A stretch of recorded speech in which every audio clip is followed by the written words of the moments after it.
Introvert, extrovert na ambivert. Mada ya introvert na extrovert ni sehemu ya nadharia ya psikolojia inayohusiana na aina za tabia za watu katika jinsi wanavyohusiana na dunia na watu wengine.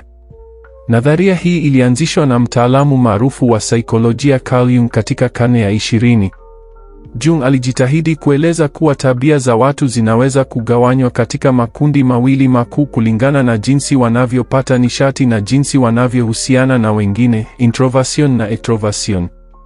Maana ya introvert na extrovert. Introvert ni mtu ambaye anapata nishati zaidi akiwa peke yake au katika mazingira ya kimya na ya kifamilia. Wao mara nyingi huwa na hulka ya kuwa na maoni binafsi, wanapenda muda wa pekee yao na wanajisikia wamechoka au wakiathirika kihemko wanapokuwa katika mikusanyiko ya watu wengi. Extrovert ni mtu ambaye anapata nishati kwa kuwa na watu wengine na kujihusisha katika shughuli za kijamii. Wanapenda kushiriki katika majadiliano ya